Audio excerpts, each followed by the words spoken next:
I felt like I was literally saving my life because a big part of some of my religious experiences, were contributing to the depression staying in place. Welcome to Voices of Deconversion. We share the inspirational stories of deconversion told by former Christians who are now atheist or agnostic. Our stories remind us we're in it together. They give us hope to find our voice. They encourage us as we discover who we are and help us to embrace who we become. Now here's Steve with today's guest.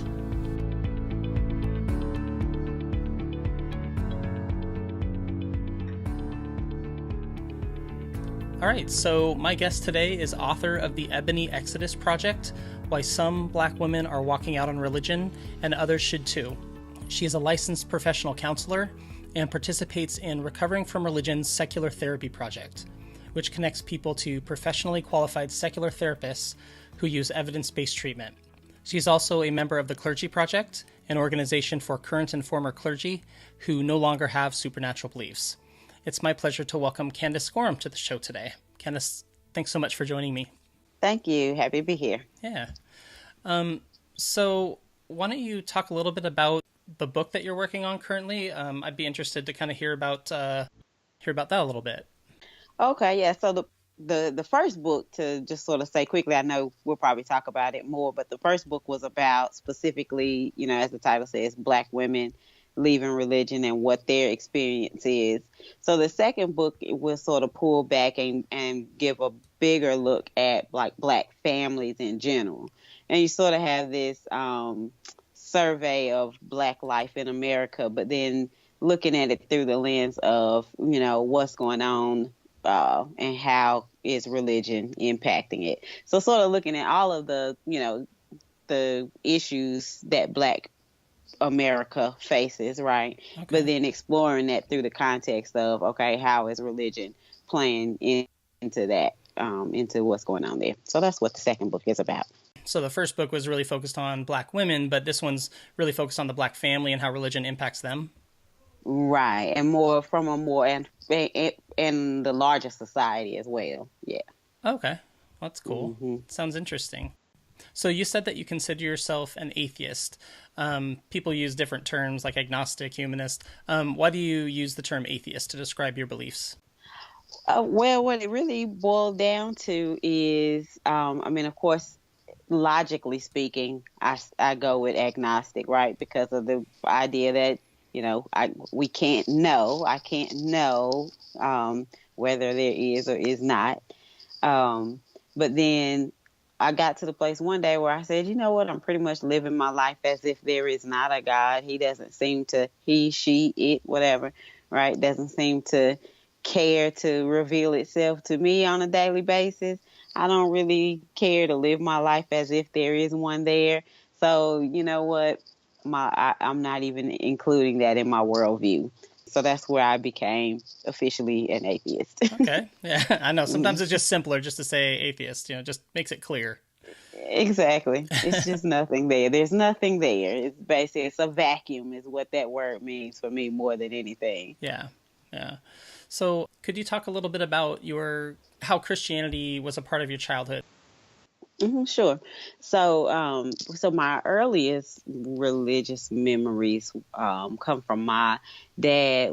He was a Jehovah's Witness. I know he was raised a Methodist. So like his family, the family church. I'm using finger quotation marks, right? Family church on his side was a Methodist church, and it's old country Black Methodist church, and a lot of the family members still go there and stuff.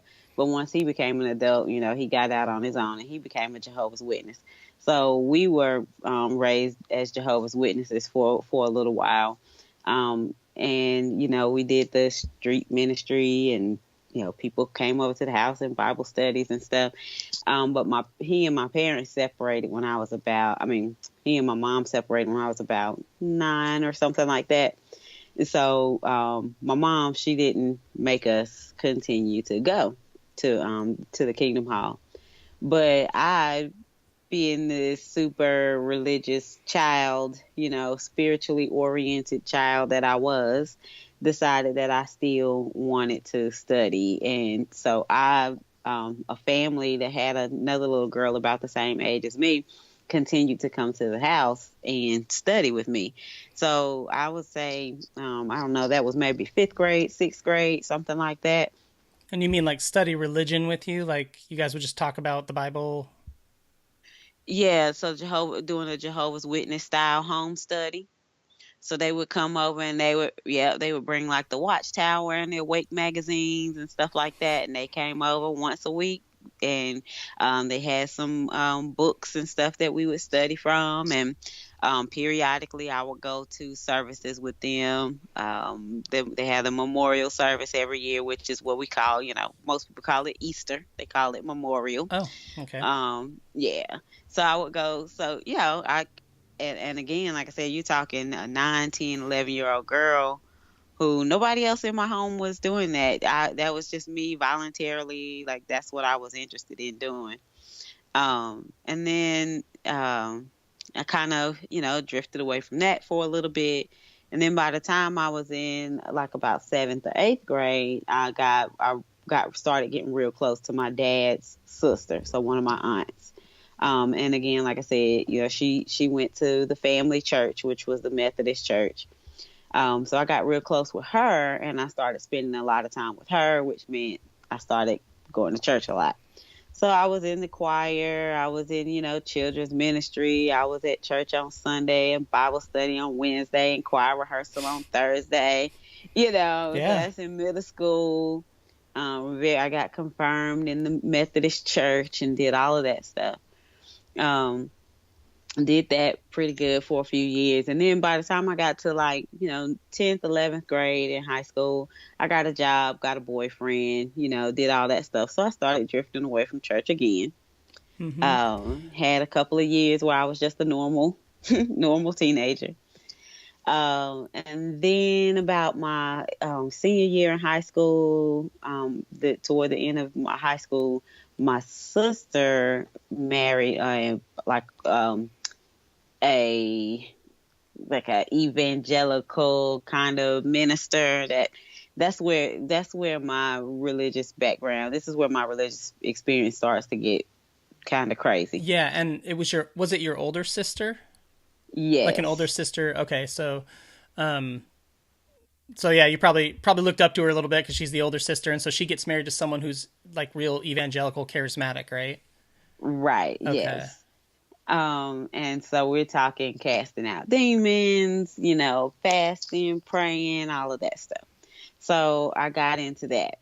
And within a couple of years, I would say, she got married when I was just before I turned 18, like a couple of weeks before I turned 18. So let's say she got married. By the time I was 20, I was ordained in his ministry. You talking, street evangelism, praying, casting out demons, preaching. I mean, I was doing all of that. So what was it? I'm kind of interested in that. Well, in a lot of what you said, but what kind of street evangelism did you do? I don't see I just growing up in the Pacific Northwest, I haven't seen a whole lot of that. What was that like, being a part of that? Yeah, so we would literally, we would, print up flyers, or, we would have a little something to hand out, and we would literally just go in neighborhoods and go door to door, like what you people think of when you think of the Jehovah's Witnesses, going door to door. Okay. That's what we would do. We would go knock door to door, and we would, offer to pray for people, or, we'd invite them to church, or, just whatever, just trying to spread the good news, That's what you mean. I thought what I was thinking is stand on the corner and preaching the gospel or something. Oh, well, there was that also. Okay. All right. Yeah. There was that also. We would, there were some times where we would just pull up a van and just pull into a parking lot somewhere in a side of town that we felt like was maybe a busy side of town, and pull out some speakers and a keyboard and some microphones and just start singing songs and preaching just out of the back of a van in a parking lot. That's so funny.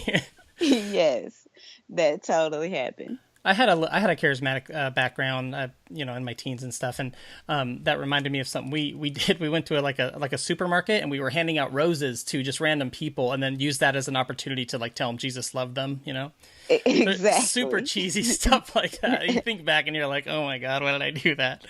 Exactly. But, exactly. Okay, well, that's interesting. So that's kind of when things started to change for you. There were lots of influences, it seems, as far as your religious upbringing went. Was there any one person that you feel like influenced your faith the most? Gosh, in a good way or a bad way? Oh, you know what? It could be either, and it doesn't have to be just one person. Yeah, I would say in a good way. In a good way, it was definitely my aunt, my dad's sister. Okay. And it'd be because her relationship with her spiritual beliefs and her expression of her spiritual beliefs was really pure and really beautiful and really the sort of thing that we what we sort of aspire to be, right? Yeah. She was that type of person. I mean, and maybe that was more about just the type of person she was, more so than what kind of a religious belief she was. But she was just that sort of and she spoke from, it all came from her spiritual orientation. So it was like it was almost like the two were inseparable. Her name was Geraldine. So it's like there was no Aunt Gerald without, the spiritual religious piece. And she was that one that everybody just, if you needed to be prayed for, if you needed, whatever, she was that aunt. And she just had that whole air and that whole, vibe about her. So I felt very privileged because my dad has like 13 brothers and sisters. I mean, the family's huge, right? So I felt very privileged to sort of be that niece that got attached to her and was the one that kind of, because all of them seem to have like a little niece or nephew here or there that was sort of like the favorite. Unofficially, you can't say that officially, but unofficially, you were her favorite, yeah. Right, and so that was a very special connection, and I think because she had that very special air about her, and it very much influenced me in my relationship. What I felt like was my spiritual, journey. Yeah. I was gonna say, you were talking about that transition from, you became ordained, and that's when you kind of got into the charismatic movement. Mm-hmm. Yeah, and of course that's where the stuff, starts to go downhill. That influence of coming from my sister's husband, ex-husband now. She's not married to the pastor, the minister anymore. In the grand scheme of thing, it was very traumatic experience. There was a lot of really ugly stuff there that happened, and it just wasn't good, wasn't healthy for anybody, anywhere around, and that had a big, profound impact in terms of how I started to, really just look at studying and researching the Bible differently and even more, because it started to get so extreme that it started to be like, wait, hold on, this is going overboard. So they're influential in the sense that it started to get so extreme that it kind of started pushing me in the direction of going, wait, let's double check this. So right before that happened, I don't know if it was years or whatever, but you were in the middle of you were ordained, and there was casting out demons, and there was street evangelism and all this. How would you describe your personal relationship with God at that point in your life? Intense, all consuming. Everywhere I went, there was spirituality, God, demons, devils, angels, spirits. They were everywhere. So when I say all consuming, I mean all consuming.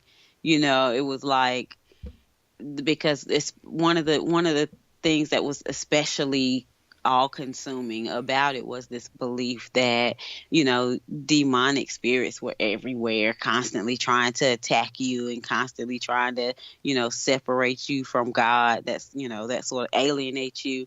And so being that they were constantly trying to get at you, they were everywhere. So you might so-called, pick up a demon. That's what we would say, from watching the wrong something on TV, or, listening to something on the radio, or, talking to the wrong person for too long, or, I kid you not, like the pastor, he would even say, there was one person, a family member, who was a beautician.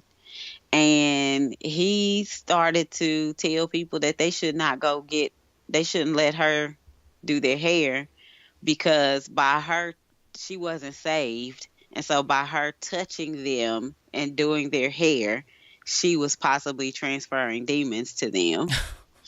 So that's so sad. So when I say all consuming, I mean all consuming. Yeah, this poor woman's just like got a hair business, and people are saying she's got a demon, don't go there, Yeah. And he probably has a lot of impact on the congregation when he says stuff like that. Definitely. And a lot of people's lives were really, hurt, because we really bought into this. And I don't blame it all on him, because, the Bible scripture is there to back it up, right? The demons are all over the place, right? And so I felt like I had a strong relationship with God. I felt like I was doing this stuff the right way, and I was praying. I felt that I had the spirit of prophecy, so that I could, I would get dreams, or I could pray for you and kind of give you a special word. Like, I believed that I could do all of that stuff. I really genuinely did. Yeah. But at the same time, it was extremely stressful existence. Just because the belief was that because I have these special powers, the devil is especially coming after me harder than he would come after other people. So it was just double. It was way over the top stressful, basically.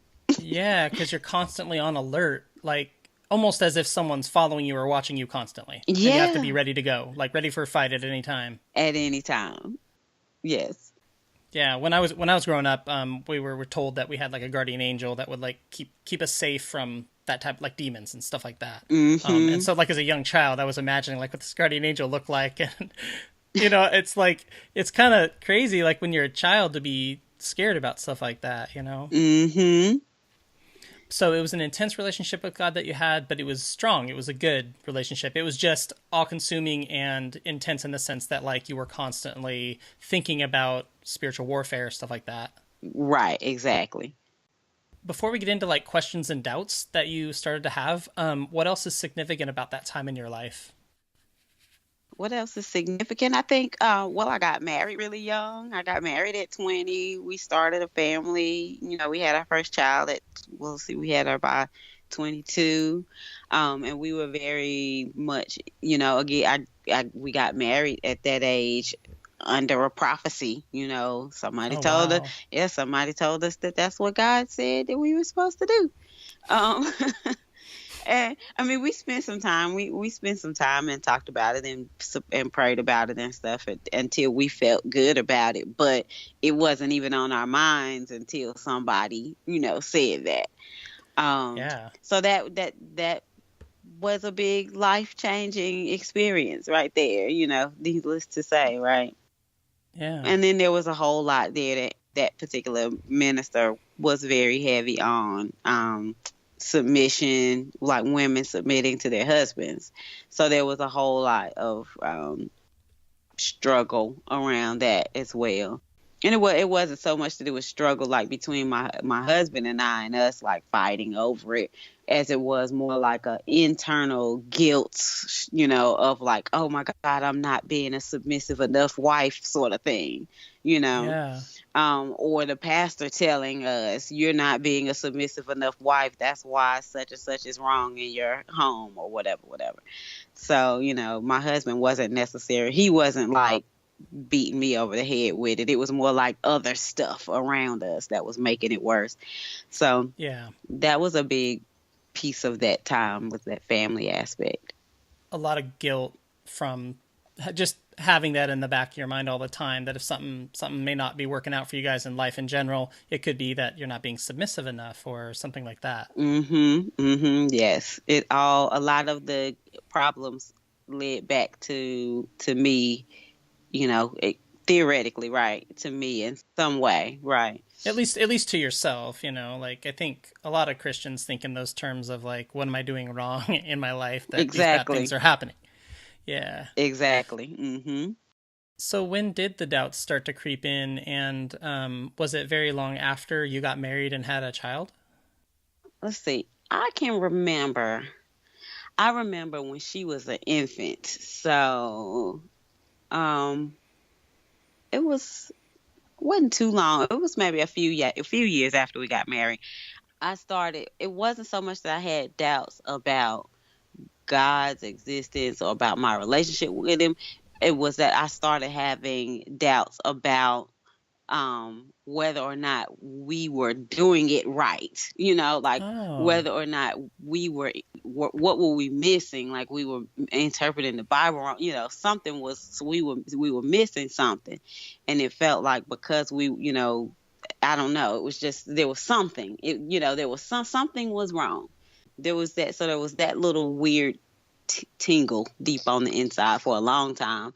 And I remember where I really genuinely started to drift, where I would say the beginning process, where I marked the beginning of the deconversion, is when I was in a different church. After that first pastor, my sister and they moved away to another state and all that stuff. So we went to another church, and it was very much they were evangelical and stuff, but they weren't like, casting out demons crazy over the top. They were more like Joel Osteen type, but yeah. Maybe not quite as nice as Joel Osteen. But yeah, more like that. More like that, yeah. Mega church pastors, mega church. So before you go on, I just had a question. You were saying that you felt like maybe you were missing something with your faith. What made you start to have those doubts? Were things not going the way that you thought they would go, or? Oh yeah, good question. So it was depression, yes. So around that, that's exactly where what was going on was I was starting to I was dealing with being suicidal. I was really major, like over the top depressed. And I started seeing, like, when I would go to the pastor about it, again, this was my sister's husband. The previous pastor, right? Yeah, when I would go to him, it was a demon, so we would pray and cast out the demon. I remember I was getting a job, and I needed to get like a physical. And on the, going to a little annual physical checklist or whatever, the doctor's office, it's like, have you ever had thoughts of death? And I'm like, yeah. But, to me, it's nothing. I'm just checking down my list. Right. It's just something you're going through. You're not thinking it's a problem at all at that point. Exactly. I didn't think, but the doctor like freaked out about that, which of course now I'm a therapist, so of course now I know why. But at the time I was like, dude, why are you freaking out? Like, don't everybody think about death? Like, no, they don't. And wow. And so she was like, she would only sign off on my paper to get the job if I would go and make an appointment to see a counselor. Like, I had to make that appointment in the office before I left that day. Wow. Well, that's a good doctor. It was a very good doctor, right? I mean, that's amazing. I don't know. I mean, I suffered from depression, but I never had that experience where like the doctor was like, okay, you're not leaving the office. You're going to make a phone call. We're going to make sure you're taken care of, you know? Well, it was all right there in one thing. It was like the community health clinic. So there was the doctor side, and then there was like the mental health side. So it was easy for them to say, you know, okay, go right across the hall and make the appointment. Then this form will be waiting for you here at the front desk. So it was like that. So that might have helped. But yeah, but still, that's great that that doctor kind of took it seriously and really tried to help you then. Yeah. And so I started seeing a counselor, and I ended up getting to the point where I started taking medication and stuff. And I just remember feeling so guilty and so ashamed, and I didn't want anybody to know. And I mean, I remember like telling my husband and my mom, I was like, if y'all tell anybody that I'm taking medication, I'm going to hate you forever. Like because it felt like if people knew that I was taking medication or seeing a counselor, that was a sign that I didn't have enough faith or, you know, something. So that's where that something was going wrong. So that was the very early stages of here I am, you know, like afraid to go into the kitchen because there are knives in the kitchen, and I'm so suicidal that I don't trust myself around knives, you know, but at the same time, but I'm worried that I'm going to go to hell because I'm taking medication. You know, it was like this whole thing just started to get so crazy, and it was like something, this is out of control, Candace. Like we need to step back and reevaluate this. Well, yeah, that's a horrible place to be because either way you feel bad about it. I mean, either you stay in that depression and you're scared of what might happen, or you start taking medication and feel judged and feel like maybe you're less of a Christian or you're not pleasing God or yeah. And that was all coinciding with your sister moving to another state, you changing churches, right? Yeah, there was some overlap there. Where the real deal I actually started to, like when I actually stopped going to church and I actually, you know, started to like sort of drift along that spectrum towards like, oh, I still believe, but maybe, you know, start making that slow drift, was we were in that mega church. And what drove me crazy was that, of course, you know, mega church, pastor's a millionaire, you know, drive all this nice, you know, Cadillac Escalade and BMWs and Harleys, and, you know, won't release the church financial records because blah, blah, blah. Right. So clearly a wealthy man and a wealthy church. And he used to preach. He was very much a prosperity gospel minister. And he would stand up there, and one of his favorite lines, and I'll never forget it, was exactly, if you're not living like me, you're doing something wrong. Wow. And so here I am tithing. I am paying my offerings. I mean, I paid tithes. I paid tithes off of student loan refund checks. But yet, this was right around the housing bubble explosion, right? Burst. So my car was repossessed. My house was foreclosed on. I was suicidal. You know, like all this, my whole world was falling apart. And I'm tithing. I'm working 2 jobs. My husband's working a job. Like, you know what I'm saying? But I'm doing something wrong because I'm not living like you. Because I don't. Wow. And so there became a point where it was like, okay, you know, and again, for a while, I bought that, right? I must be doing something wrong. What am I doing wrong? And then after a while, it was like, okay, Candace, pull back. You know, I used to be a minister. I had read the whole Bible. I thought I knew it all. Let's throw all of that away. Pretend like you don't know anything. Start from the beginning. And so I sort of started to expand my, you know, my mindset to look at other material, you know, consider other input, other interpretations of the Bible, other, you know, just other stuff. Yeah, because this formula that he had kind of laid out, like if you live your life like me, good things will happen. And yet here you are doing everything right and things aren't turning out the way that you think they're supposed to. Exactly. And so if the formula's not working, you're at this place where you're like, okay, I got to try to find maybe something different or maybe get some more information. Maybe I missed something. Exactly. Yeah. And so that sort of was that process. So I started studying. I remember one of the earliest topics that I studied on that was sort of like an eye opener for me was the topic hell, right?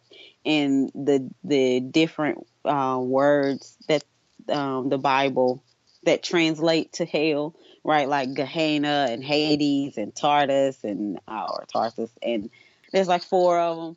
And in the Bible, so we now, right, have translated all those words to mean hell, and in our mind, hell means all the same thing. But when I went back and I studied it, it was like, okay, well, one of them was, I think, Gehenna. Well, that was just like the garbage dump outside of town. That was where all the garbage went. And so you went back and so as I went back and I studied this and I realized, wait, hold on, okay. So I started to learn about interpretation issues and translation issues. Now I was a biblical literalist, right?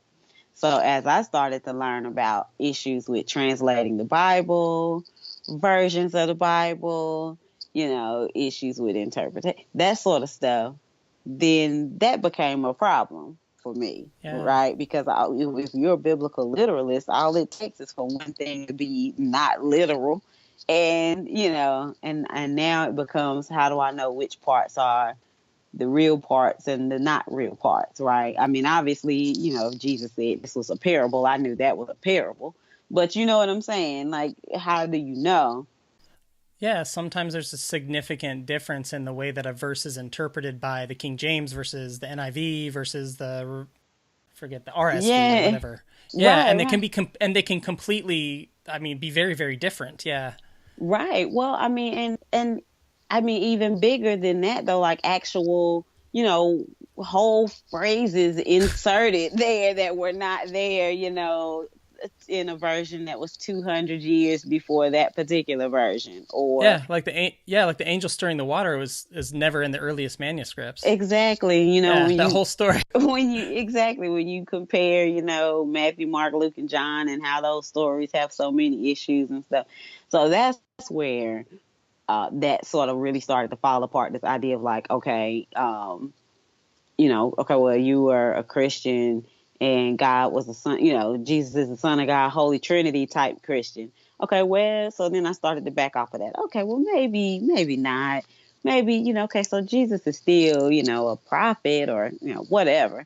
And then, slowly sort of back off of that. Well, okay, I don't know. Well, maybe the biblical stories might not be exactly true, because then I started learning about, the Christ figure, and that being a common character in lots of cultures that predate Christianity, right? That there are lots of Christ figures that have, disciples and perform miracles and all of that stuff.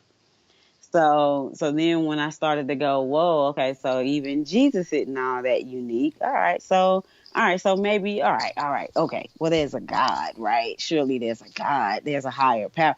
So you see what I'm saying? So I had that slow drift towards non-belief like a lot of people had. Yeah. Where was your husband at spiritually during this time? You were with him, obviously, so things weren't going well for probably both of you during that time. So how was he feeling about like the whole, you're tithing, you're doing everything right, and yet things aren't turning out the way you think they should? Mm-hmm. How was he feeling about all that?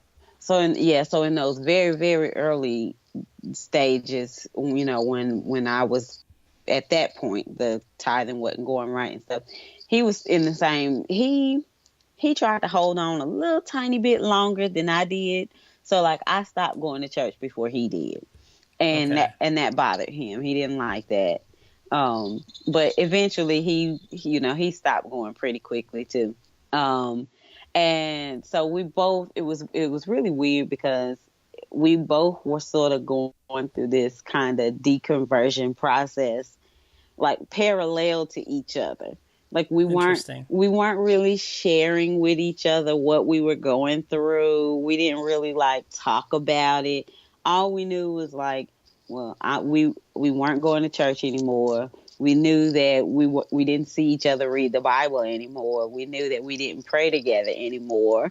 We knew that stuff had fallen out, but and we we were fine. We went on about life in other ways, and in this deconversion process, I mean, I'm talking, we're talking years, right? Yeah. From I'm talking at least a solid 2 years at least from you're not doing something right. If you're not living like me, you're doing something wrong to, what, forget it, I'm an atheist. I mean, we're talking 2.5 years. Mm-hmm. And so over that time, like I said, it was just it's really weird because we were just sort of going along side by side, but not really talking about it. So did you talk to anybody else about it? Not really, no. I didn't really. And it was years again before I connected to people on Facebook. It was extremely lonely. I mean, lonely for a long, long time, because another contributing factor was we moved to Bermuda. Oh, yeah, I think I remember hearing about that. Okay, and you taught high school, didn't you? Well, my husband taught high school. I taught middle school.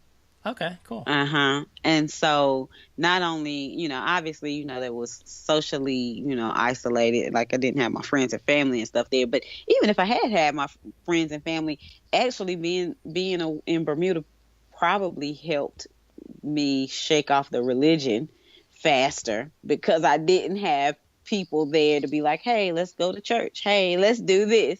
So being in Bermuda actually probably helped me shake the religion off faster. But the whole, I didn't have, there was definitely no, I mean, Bermuda's a pretty religious place. Oh, okay. I mean, it's not over the top religious, like, it's not crazy, but everybody there. Like, yeah. Yeah, I mean, everybody goes to church and stuff like that. And so, no. I mean, it was like like I said, I didn't even talk about it with my husband. I remember, like, I would watch, I would watch debates and stuff on YouTube and stuff, and I would try to hide it from him. Like, I didn't even want him to know. That's really funny.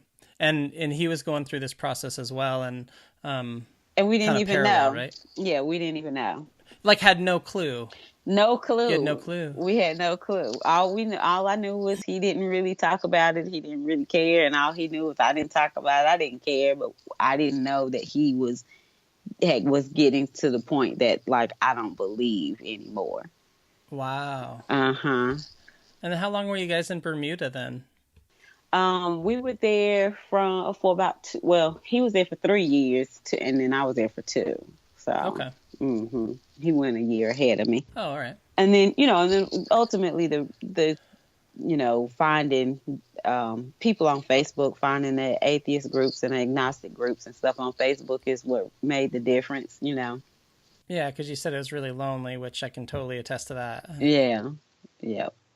So just before you kind of realized, okay, I don't think I believe anymore, was there anything that was keeping you holding on to belief in God? Anything keeping me holding on? I know that the fear of hell was a really big issue. I don't know if I would say that kept me holding on necessarily. It's not like as I was studying, I was thinking, oh, I can't let go of this religious belief because of hell. But I just know that fear was extremely intense. And the fear that, like, just considering new information could mean that, you've opened yourself up to Satan. Right. And it's like, what if I'm wrong? What if I die tomorrow? I mean, there was, in those early stages, that was a very terrifying, constant experience. And then just holding on, I mean, I think was just the that, like I told you before, that there was a big part of, like, my personal sense of, like, how real it was. And there was the, connection, like when you would be, like, in a praise and worship service, and you got all the people around you and you could really feel the spirit moving and all of this, that, and the third. you know, like that just felt really real. And so Yeah. if I felt doubt and I went and put myself in and got myself connected to an experience like that, then that would suck me back in fast enough. You know what I'm saying? Mm. So it's like, okay, the solution to the problem, Yeah. So those experiences of being kind of caught up in like a charismatic worship service where there's, it's very emotional. Mm-hmm. And I understand how compelling that can be. So how do you explain that now when you look back on that particular time? I mean, that particular experience. Well, I mean, I don't think that it has anything to do with anything supernatural, but I think that we as humans, just that connection in and of itself, I think that humans just make that type of connection. I think that there's science, we could look at the research on brain imaging that has to do with like, where do our brain waves go when we're listening to music? What happens with our hormones and our pheromones and stuff when we're in large groups and we're dancing in large groups together. So I think there are neurological, biochemical, social explanations for why a large group of people can come together and can connect and feel this really profound, intense connection that has absolutely nothing to do with a supernatural thing. And it can be explained on a scientific level and still be equally as beautiful. Like I talk all the time about, I want to go out, I want to go to the club, I want to go dancing. And I say all the time, I want to have some drinks and I want to end up on the middle of the day. I want to be in the middle of the dance floor surrounded by the people because I want to be right in the middle of the energy. I want to be right in the very middle of the energy. And like my best friend, she knows, like, that's what I want to do. And so I still want that same energy, that same experience. But I understand that, it ain't got nothing to do with a spirit. Yeah, but it's a real, but what I like about what you're saying is it's a real experience. You're not saying like, oh, you're not experiencing anything. That's not real. Like, I mean, maybe someone who has never been in a charismatic church or ever been wrapped up in that, they wouldn't understand. But if you've been through that, you can understand how it gets you kind of whipped up into an emotional state. But exactly. Yeah, that's cool though. I think it's neat. Like you've tapped into it in a different way, Yeah.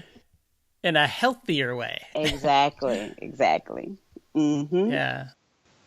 Was there a moment you kind of realized, you'd gone through from being real charismatic to starting to study the Bible a little bit, and then you were in Bermuda for a little bit, and that's kind of when it started to make it easier to walk away from Christianity. But was there a moment that you realized you weren't Christian anymore?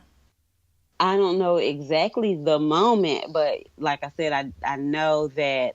Well, I do remember there being a time when I let go of the idea of Christian specifically. I remember sort of that falling away. I remember when that fell away, and that had to do with me learning more about the Christ figure. And I went and I read part of the Egyptian Book of the Dead, and I started learning about the Horus, Isis, Osiris, Trinity and all of that stuff. So learning about that, so that sort of that Christian moniker by itself, that sort of fell off at that point. And I remember that very clearly. Yeah. And that was right before I moved to Bermuda. So that by the time I got to Bermuda, I knew, and so that was late 2008. So by the time I got there, I knew, okay, I'm not necessarily a Christian, but I still believe in God. So when you got to Bermuda, it was kind of like, okay, I'm still spiritual, or I believe in a God, but you weren't Christian in your mind. Right. Yeah. And then, like I said, I don't know exactly, I can't say exactly like the day or whatever, but I do know that, yes, there was a day that I remember clearly saying to myself, you know what? If there is one, he doesn't give a shit about me. So, yeah, he doesn't care to reveal himself to me. And I don't care to live my life as if there is one. So therefore, I'm an atheist. I don't care. I don't believe, whatever. Like you seriously put in your time. You put in your time and your study and you gave it a lot of thought. It's not like this was just some casual decision, Exactly. It was like, you know what, guy, you had your chance. Yeah, I gave you 20 some odd years. Yeah. Yeah, and it was a very long process, very emotional, very painful, and at that end, by the time I got to that point of being able to say that or being able to admit that to myself, I think I had already been there. It was just me finally, saying it and admitting it to myself. You know what I'm saying? Yeah. And because I had been sort of doing the whole, oh, I'm an agnostic, and not to, I know people get very emotional about the whole atheist agnostic debate. I'm talking for me, for Candace, right? I can say for me, using the term agnostic was me trying to get around the word atheist. Yeah. That's for me. That's what, even though I know very clearly that the two words mean two different things. One has to do with knowledge. One has to do with belief. I'm aware. And like I said, I do still consider myself an agnostic because logically speaking, that's the only, logically speaking, that's what it is, right? Knowledge. But at that point in time in my life where I was, I know that I was avoiding trying to use the word atheist. When people would ask me about my religious beliefs, I intentionally chose the word agnostic and not atheist. You know what I'm saying?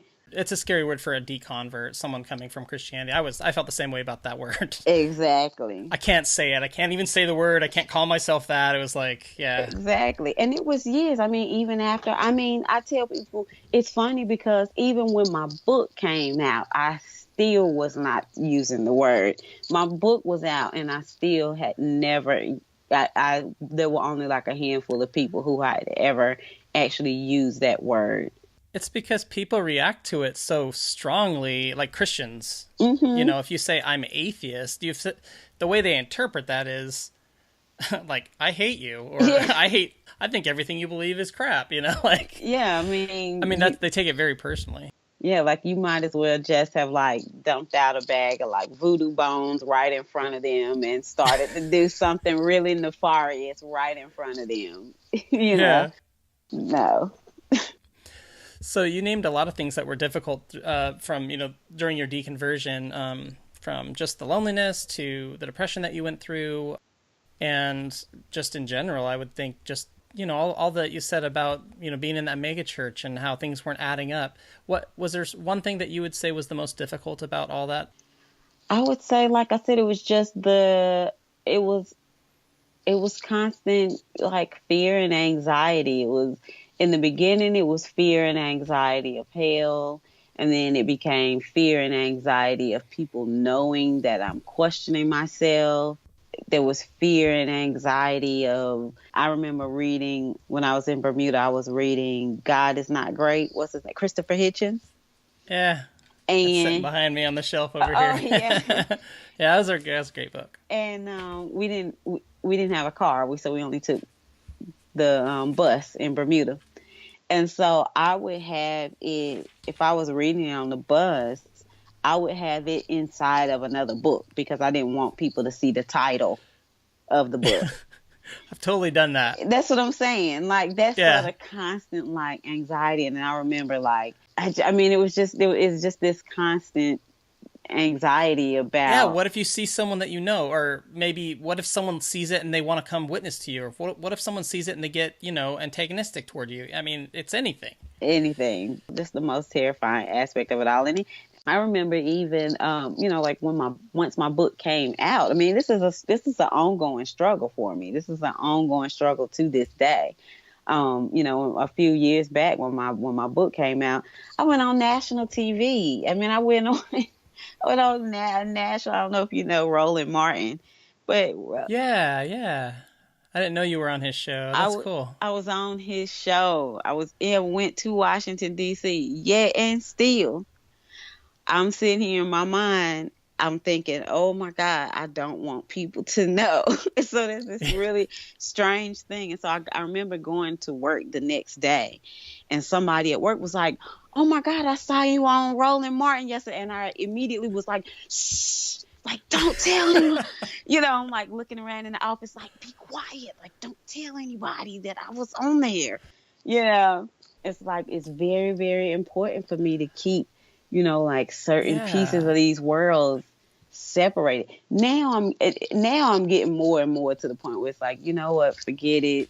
I'm far enough out there now that if y'all don't, you can Google my name, like. Yeah. But once upon a time, it really terrified me that for my name to be attached to that stuff. Yeah, I'm afraid of being at work and people hearing me talk about this podcast. I Yeah. mean, I don't think anyone would care. Like some people, one or two people might, but Yeah. because they're coworkers. I mean, it's like it's his life; he can do what he wants, kind of thing. But I'm still terrified of it. Like I whisper whenever I'm talking to like the one person that knows. Yeah, exactly. Yeah, I don't want people, yeah. See, I work with kids and stuff. I mean, in mental health, that used to be a really big worry for me is that, well, what if a client, Googled me and found out what I Yeah, do and then they freak out and decide they don't want me to work with their children anymore. Like I have had that level of anxiety about it. And when I was a teacher and stuff like that, I used to be very super, super cautious about so much stuff. But yeah. yeah, So, what was the most helpful thing during this time, during the deconversion process for you? the most helpful, I would say, was the studying. I mean, I really, really spent a lot of time. I read so much stuff and I watched so many debates and I just, it was just to re-educate myself because having that firm foundation of factual information, for one, facts, having a better understanding of history, getting historical context for a lot of these stories that I've always heard and believed, having this better, broader understanding of this religion and the context around it, it gave me, a leg to stand on so that now in my non-belief or even science, like I became more scientifically literate, right? So that in my non-belief, it was, if you have moments, in my earlier days when I had moments of when I doubted my doubt, right? When I felt tempted to go back, I had factual information. I could go back to the science. I could go back to the research. I could go back to the history, and I could go back to factual information and lean on this stuff as opposed to, being depressed and deciding, oh, I'm going to cry out to Jesus one night because I'm depressed and I'm going to go back into this, because of Yeah. one emotional night. Like having this whole huge, all of a sudden, arsenal of knowledge that because I took this level of studying, I took it seriously and took it to a different level of consideration, because I felt like I was saving my life. I felt like I was literally saving my life because a big part of some of my religious experiences were contributing to, or were at least, were contributing to the depression staying in place, at least, of me not addressing the depression. So getting Mm-hmm. out of that was literally life-saving, I kind of cling to that. Now, that knowledge, that self-education process was very profound. Yeah, that's huge because we all go through ups and downs and doubts, and I've have had my doubts through my process as well, and it's like that's really cool that anytime you were kind of feeling that way, it was wait, what do I know? What do I know? What did I read? Exactly. Exactly. I know this. This is true. Exactly. Yeah, Hmm. that's cool. Was there any big fallout with your family or friends as people found out you were not Christian or that you were atheist even? I have not had any big like blow up, but I have lost a couple of friends. I've lost. There was one in particular. I don't know for sure. She never said anything. Been one of my best friends since I was 6 years old. And one day I posted some, for like the first time ever, I posted some sort of non-religious type stuff on Facebook. And a Mm-hmm. couple of days later, she was gone off of my Facebook friends list. And I never have seen her or heard from her again since. And she was I mean, and when I say my best friend, I mean, like, when you going through your formative preteen years and you do stuff and y'all do all kind of crazy stuff and only certain people know, and that was her. Like, I have two people in my whole life I've been best friends with since I was 6, and she was one of those people. And now that tore me up. I cried and cried and cried, and I feel like that I would have preferred for her to, like, come to me and say, like, hey, we can't be friends anymore. But see, I know she had started to become very Christian, and she was always posting about her religious beliefs. So yeah, she just disappeared one day. I've never heard from her since. Yeah, that was probably the most significant, it sounds like. Yeah. And then there have been some other instances. There have been some things where just weird stuff where, like, I go to family reunions and I feel like I don't quite get hugs. I don't get as many hugs as I used to get at family reunions, or different things. I get word back from other people that cousin, this person said that, or whatever, or there was some fallout with my husband's side of the family. So I mean, it's definitely it's caused some issues, but nothing as traumatic or dramatic as, I take that back, nothing as dramatic as you might expect, or. But that's sad that, it's like the friendship just, like, it's like it just went away. Like, it just disappeared. Exactly. Yeah, exactly. It just evaporated one day. Like, she just wasn't there. Like, I went to type in her name to say something to her, and she was not there. And it's like she clearly, like, blocked me, because I went to search for her and she's not there. But she's there for other people, but she's not there for me. Wow. Yeah. Yeah, that's hard. Mm-hmm. So what do you think is, when you run into Christians, family, friends, coworkers that know that you're atheist or agnostic, what do you think is their biggest misunderstanding about your deconversion, about being an atheist, about being agnostic or whatever? I think that they probably think that like, maybe I'm a less compassionate person. Then maybe I'm somehow less, that I'm just less compassionate, that I'm that a non-believer is not capable of, love and compassion and giving and humility and, all of those character traits that are supposedly only, that only Christians have the market on. Yeah. And that because, and now, oh my gosh, you're an atheist. So not only do I not have the ability to have those character traits, I'm, yeah.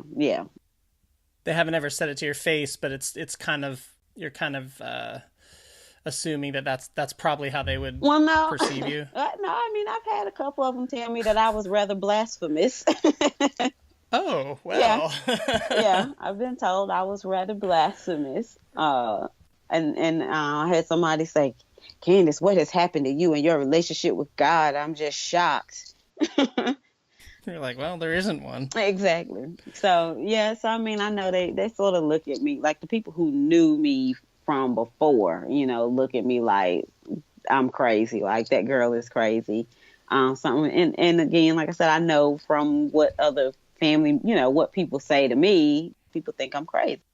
Yeah. But then as far as just, like maybe friends or people like that who, or coworkers who I'm cool with, but that, I actually don't feel quite as much judgment from like the larger world around me than I expected that I would.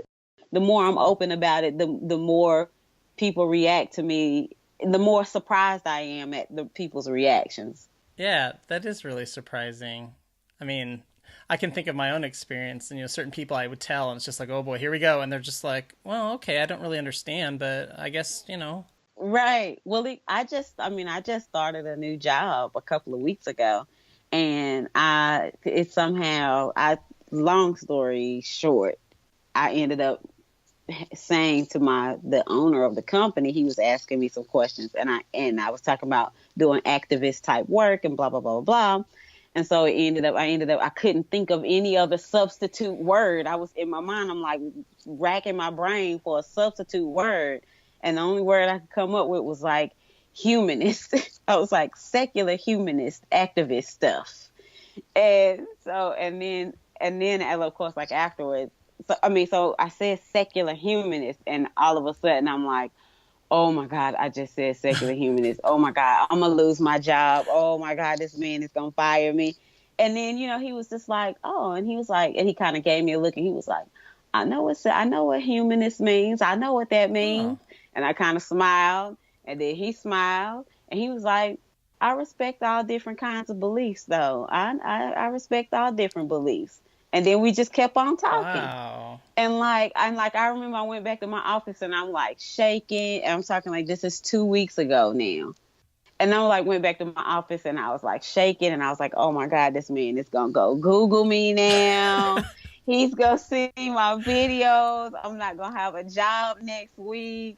And I haven't seen him in the office since. And every time I see his truck in the parking lot, I'm like, oh God, I hope I don't bump into him in the hallway. Oh, and then end up in another conversation, and yeah. Yes. And this was 2 weeks ago. And I try so hard to avoid it, but his reaction was like, oh, he was like, I know what that means. He was like, I know what humanist means. And then he goes, I respect all beliefs. That's cool. And then the conversation just went on. So he probably doesn't care. He's probably like, oh, that's cool, whatever. Believe what you want, Probably doesn't even care. And here I am still freaking out. Like, oh my God, my boss is gonna, he doesn't care. Like I said, when I'm at work talking about the podcast, I whisper about it. I'm terrified because it's stupid. I mean, it really is. I don't think people would care, but for some reason it freaks me out. It makes me super paranoid, but. I mean, and it's not something that I would talk about a whole lot because it is. You talking religion, people are still going to get emotional about it if you talk about it too much. People can deal with you saying I'm a this, I'm a that, and that's it. But you don't want to get into debates or anything like that. No, not at work, that's for sure. So, what about you stayed the same through your deconversion? So, we talked a lot about kind of your journey from being really religious to having these doubts. There's something good in all of us that kind of stays with us our whole life. And, like you said, Christians oftentimes see that think we're less compassionate, think that we're, something bad happened or we're living a sinful life. It's all negative. But there's something, I feel like there's a thread that is, many threads through people's lives that are good. There's good things. And I want to know what for you is that thread that kind of stayed with you from when you were younger through your deconversion. So I always, from a very, very young age, I used to always want to be a prophetess. And like I told you, when I was in that ministry, the more extreme one, I did become a prophet, right? A prophetess. And a big part of that was, counseling people, working with them, talking them through their problems, because I would go to people's houses and one-on-one, people would call me and say, hey, Prophetess Gorham, I'm having an issue, blah, blah, blah. And I would go to their houses and I would sit with them and pray and read the Bible and do all that stuff with them one-on-one. Guess what I am today? I am a licensed professional counselor. So that piece of my heart being to sit down one-on-one and help people work through their, mental, emotional, psychological, spiritual angst and pain, and sit with them in that and struggle with them in that, and go to the darkest, scariest places that they're scared to admit to with anybody else. Because again, remember, I'm casting out demons. So The idea was you can't hide anything from me, right? I'm a prophetess. I'm going to already know. So you might as well go ahead and spill all the deepest, darkest, nastiest parts because God's going to reveal it to me anyway. And what's happening, as a counselor, the exact same thing is happening. Might as well go ahead and spill all the deepest, darkest, nastiest parts because that's the only way we're going to work through this thing. So I feel like that, and I remember I was looking through, you sent me these questions in advance. Oh, yeah. And that, I remember, and I thought through that, and I thought, wow, that is exactly, a parallel thing. And I actually, you made me think of that. I actually had never thought of those two things like that. That's really cool. I love that, because it's like this it's a it's a gift you have, it's a strength you have, it's an interest you have, and it's something that was there early, and it's fun to see how it stayed with you, and you're using it for good, This is really silly, but it's like you're casting out demons still, but they're like, it's like real though, Exactly. Yeah, that's really neat. Psychic demons. Yeah. Absolutely. So when you, I'll just ask you a few other questions here. There's just a handful of just your reflections and thoughts on some things. Oh yeah, I'm good. Go ahead. So when you think back on the Christian Candace, what do you think about that person now? The Christian Candace was very serious. She was very, very serious about her beliefs. I think she took it all to a level that most people don't, and if you think back to, 9-year-old Candace, still studying the Bible voluntarily with Jehovah's Witnesses. There's even experiences that I can remember going back to 5 and 6-year-old Candace that were very intense spiritual things that I did, that was like me sort of crying out to God sort of experiences that young. So I was always very serious about it. And there's a part of me too, though, that is ashamed of the minister version, because that ministry was so harsh, right? Because of the casting out of the demons aspect of it. As an evangelist, I had to teach, and I taught, a lot of people that as they were going through issues, I tried to be very compassionate with them, but at the same time, I was also tying it to God loves you. You got this sin and this demon in your life. You need to get this demon out. So even though I think I was a fairly compassionate, minister. I think I was a pretty compassionate minister. But sometimes I still feel ashamed when I think of, some of the times that, I did or said things, and I know that it really hurt the person that I was ministering to. And I, because I was saying God is not happy with you, basically, and I know it was very hurtful to them. Yeah, you felt like you were doing probably what God wanted you to do. But now, what's great is you're a professional therapist or counselor, right. And so, you know when to, how to speak to people to draw things out of them and all of that. So, yeah. So what would you say is the best thing about being agnostic or a secular humanist? Oh, the best thing is the freedom from being guilty all the time. There was just always something to feel guilty about. So always something to be afraid of, ashamed of. And to just be free from that is amazing. That's a big deal.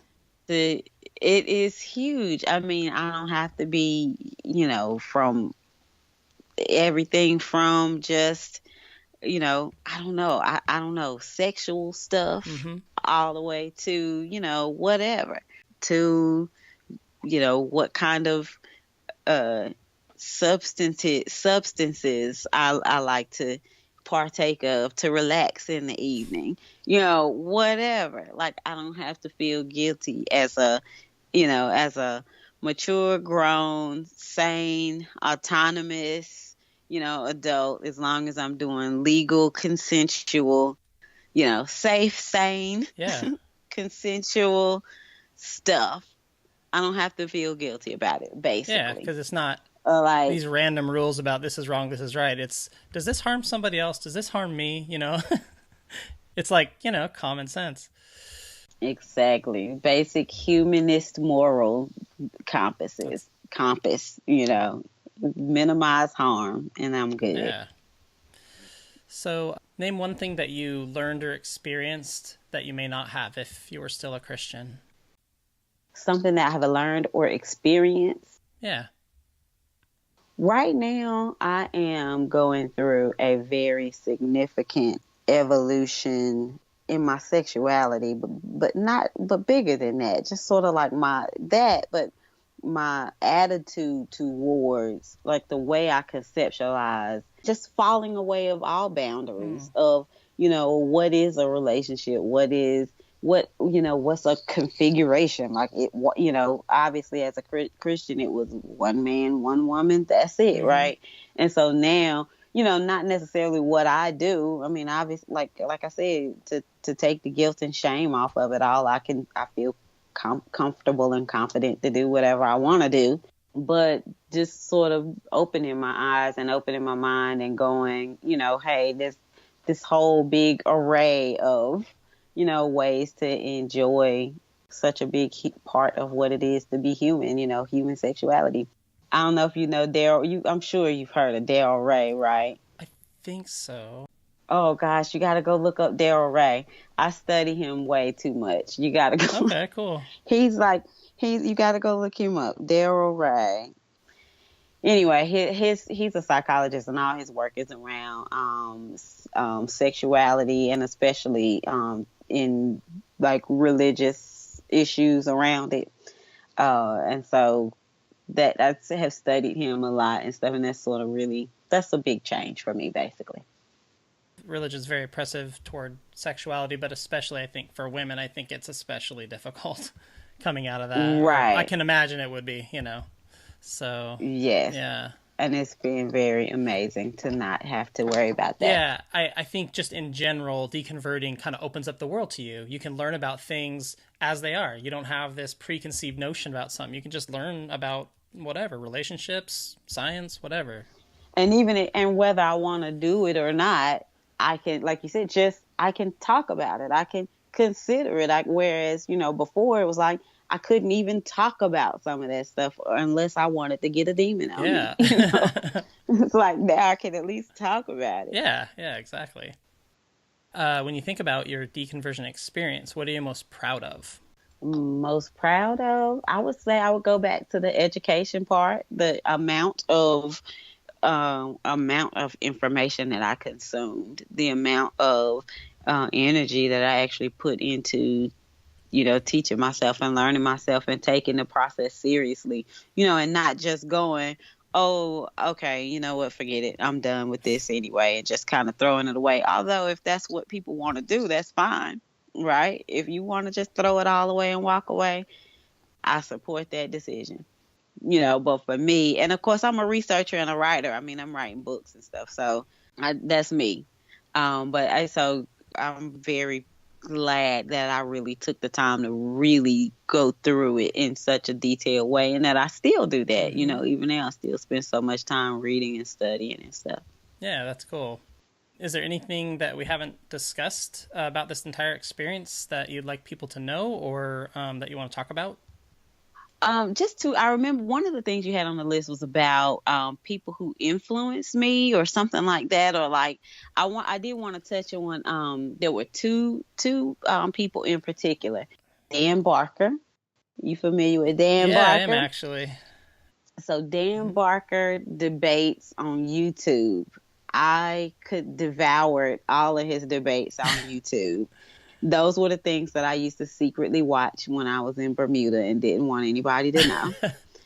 And then of course, then I found out about the Freedom from Religion podcast, and so I started listening to that. But in the beginning, it was any debate that he did, I would watch it 2, 3, 4 times, because I really, you really learn. I felt like I learned from him. And then the other person is Bart Ehrman. I'm a big fan of Bart Ehrman. Oh, right. And so that's where I felt like I got that foundation in. That's where my idea of biblical literalism he was the one that crumbled all of that, And so without him, and actually I remember I met him one time. Oh, cool. And I met, as a matter of fact, because you're kind of out in his neck of the woods, sort of, right? I am. Yeah, he's right around the corner in Chapel Hill. Oh, okay, cool. I did. Yeah, Dan Barker and Bart Ehrman, both, every single time, hands down. I've told them both that I've met them. Hands down, I owe a whole lot of my deconversion to them, because Bart Ehrman gave me that foundation. Like I said, with him, that sort of attacked the Bible itself. Right. And so once that all crumbled apart, it was like, okay, well, there's that. And then, like I said, then Dan Barker gave me a whole lot of that sort of logical reasoning, and then sort of introduced me to the concept of like humanist ethics and all of that stuff. So those two guys I really credit them for being major influences in my process. Wow. Yeah, that's great. Mm-hmm. I think about Dan Barker, and when I first deconverted, the only book I could find, I deconverted, it was about 2006. The only book I could find was his Losing Faith in Faith, I think it was at the time, and it was a few years older, but it was it. And I just read about this pastor who deconverted, and he had some citations about the Bible and stuff like that. And then all of the books came out from Dawkins and Hitchens and Harris, and I was just voraciously just consuming them. And and then I had gotten a degree in biblical studies, so Bart Ehrman was right up my alley. I just was like eating up everything that he wrote. Any book that came out, I just get it and just read it. Exactly. And what's really awesome when I hear you say that is I think about the importance of those people, and this includes you, writing books, but how important it was, especially in the earlier years, that they're out there, that they're talking publicly about it, because there's people like Candace who were going through deconversion that needed that YouTube video, that needed that Bart Ehrman book to help them kind of solidify that they were okay, Absolutely. So I think that's really cool. I agree. I was thinking the other day, sometimes when we're in, discussion groups and stuff on Facebook, somebody who's, you could tell maybe is relatively new to the thing, is like passionately posting about some concept that we're all like, man, this is so old. We've been talking about Jesus and, the other characters for years, but this person, this person is just now learning this, or this person. And so I'm sort of coming to the realization of like, okay, guys, everybody calm down, support this person, this person is new to this. Yeah, you've been on this 10, 20 years, but remember there was a time when you were new too, and you were all excited and posting about it, and everybody was rolling their eyes at you because everybody was going, man, that's old news. So yes, it's, and I think about that too. Every time I do podcasts and stuff, I go, I say like, well, after a while, like, I've told my story so many times, like, surely people are going to get tired of hearing my story. But then, it's like, well, no, because not everybody listens to every podcast ever, Candace. Well, that's to your credit, because I know there's not a lot of people that are willing to go podcast to podcast. There's a handful of people, but I know you've been on many podcasts, and I've listened to several of them, and that can be hard to talk about the same experience over and over and over. I was thinking about that before we came on, because I'm thinking like, I don't want to ask her like the same thing she's been asked over and over again, but at the same time, like, I do want to kind of take people through that process, and hopefully there was some new kind of interesting information. If people have heard your story before, hopefully they'll, get something new out of it in hearing it, on this podcast. But yeah, so I think that's great. Well, and like I said, what I realize is, it's just knowing that it's important that I realize that, yeah, you may have heard me on 5 podcasts, but there are going to be plenty of people that this is going to be their first time hearing me. Yeah. And so every time I do a podcast, I always get messages from people going, this is my first time hearing about you or hearing from you. And so I know, because all interviewers do the exact same thing of like, I know you've talked about this before. I don't want to. And it's like, but no, it's okay. It's okay. I'll talk about whatever you want me to talk about, because I know you're going to have listeners who, have never heard my name ever before, they're not going to know who I am. So whatever you want to talk about is what I want to talk about. That's awesome. Well, speaking of those listeners, I started this podcast for the recently deconverted Christian who's out there. That person you used to be, that person I used to be. And what piece of encouragement or what piece of guidance could you give them? I would say, again, you got to get you a foundation, especially if you were a very deeply religious person, or if you had a very emotional connection to your religious experiences, then you're going to need a new foundation. And that new foundation is going to be knowledge. It's going to be factual information. It's going to be understanding. It's going to be, understanding the context, the history of stuff. Because like I said, when you have those moments in the middle of the night when you're, feeling that emotional draw back to something, you need to be able to remind yourself that, wait, no, there's a reason that I'm where I am today. I'm at this point of non-belief for a reason. Yeah. If you don't necessarily have so much of a, in truth, for all people, regardless of their spiritual connection, I think everybody's got to make efforts to try to connect with some real people, some real non-believers, because that's some non-believers in real life. Yeah. If you have some on Facebook, that's great. I highly suggest that you try to connect to some in real life, that you try to find get a meetup group or something like that, go to an event.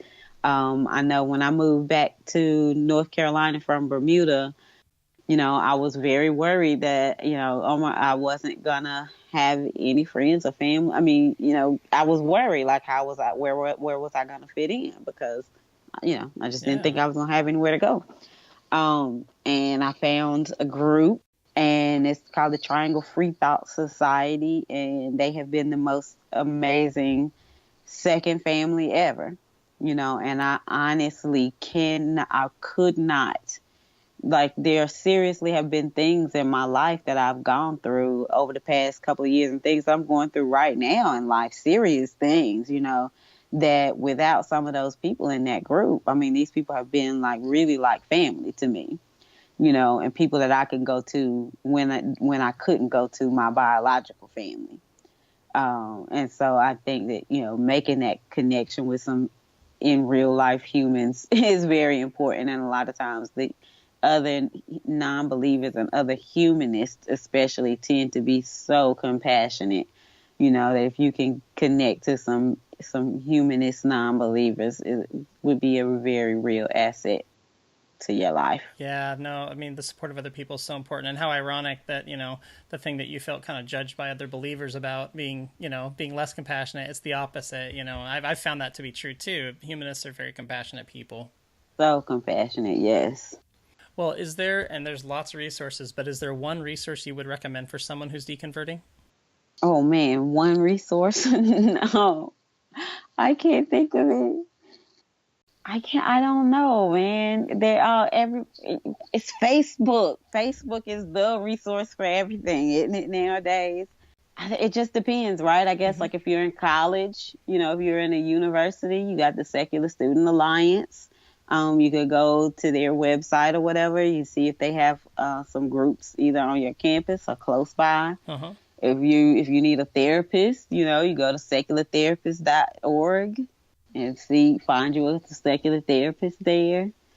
If you're a Black person, you go to Black Nonbelievers. Go to the Black Nonbelievers Facebook page and see if there's some local Black Nonbelievers chapters around you. I suggest that people try to go to some of the conferences if there are any that come nearby. Go to speaking engagements and stuff. Just gotta kind of get online and dig around. That's great. No, those are some awesome unique ones too. Like the Secular Student Alliances on campuses. Not everybody knows about those. Well, I'm on the Secular Student Alliance Speakers Bureau as well. Oh, very cool. Mm-hmm. And then seculartherapist.org, is that the one that's related to freedom from religion, or is that separate? Seculartherapist.org is related to, that's the one that's related to recovering from religion. Okay. Yeah. And that's freedom from religion. I feel like all of those are sort of like interconnected. Maybe I said the wrong one. Recovering from religion is what I meant to say. Yeah. So recovering from religion, Secular Therapist Project, and the Clergy Project. Yeah. Those three are all sort of interconnected. Yeah. Cool. Well, what's the best way if people want to get in touch with you, to get in touch with you? So the best way is Facebook. I own the web domain, ebonyexodus.com, but it's not built. It's just chilling. So, but you can reach me on Facebook, Ebony Exodus Facebook page, or you can just go to, me, Candace Gorham, either one. Well, it has been genuinely been a pleasure speaking with you and talking to you and hearing your story. And so thank you very much for taking the time to share it with everybody on the podcast. All right. Thank you. I've been so happy to be here. I thoroughly enjoyed myself.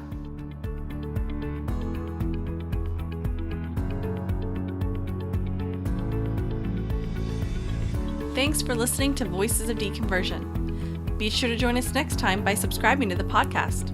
If you'd like to learn more, check out our newsletter at vodpodcast.com.